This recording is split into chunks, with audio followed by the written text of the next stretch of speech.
Promoter Frank Warren is exploring the possibility of matching WBO middleweight world champion Billy Joe Saunders against IBF super middleweight champion James Degale on September 15th.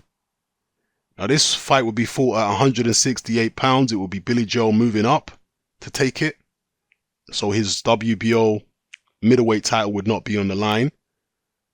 I think this is interesting. It seems as though Frank Warren has now abandoned Billy Joe versus Martin Murray, which might work out for the best for everybody apart from Murray.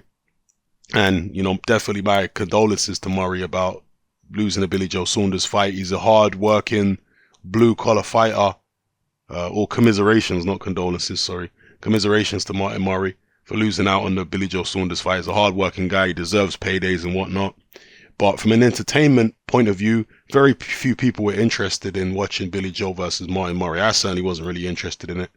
Billy Joe versus James Degale to me is more interesting. And it wouldn't necessarily be the most exciting fight, but just from a catchweight perspective, from a skill perspective, I'd be very interested to see it. Two southpaws. Saunders is very slick. Saunders is the fresher of the two. I think he's the younger of the two as well. Pretty sure he is. They were Olympic teammates. They may have sparred in the past. In fact, I'm pretty sure they have. They must have sparred in the past. So seeing them in the ring against each other for the super middleweight title. Yeah, and I think James Degale, this is something he should at least entertain or explore. James Degale is a risk taker, and he does tend to think he's better than he really is. So I wouldn't be surprised if James Degale took the fight for September 15th. But would that be the wisest move? I don't think it would be. I think the wisest move for James Degale, because I do think he's seriously on the slide, the wisest move for him would be to hold out for the winner of the World Boxing Super Series and just have a fight against them, see if he can win that fight. Because if he don't win that fight, he still walks away with an enormous amount of money, because that potentially could be a pay-per-view in the UK, particularly if it's George Groves who wins the World Boxing Super Series.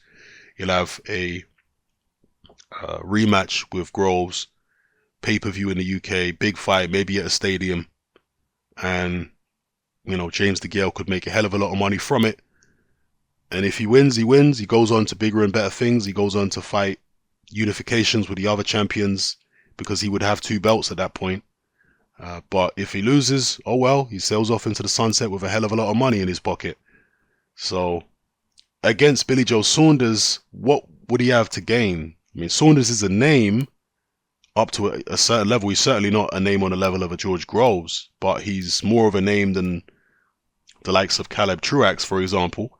So it might be a better payday than a Truax fight or some of the other fights he's had recently, but it certainly wouldn't be on the level of a Groves. So basically what I'm saying is, if you're going to take a risk, you take a risk against Groves. You don't take a risk against Billy Joe Saunders, you know. But perhaps James Degale thinks he's so much better than Saunders, and, you know, the height, reach, and size is going to be so much to his advantage that there's nothing really to worry about. That could be James Degale's mentality going in. We'll see. But yeah, regardless, let me know what you think in the comment section below, people. The potential matchup between Billy Joe Saunders and James Degale. How realistic do you think it is? And who would you be picking if that rematch were to happen on September 15th? Let me know what you think in the comment section. It's happening. I'm out.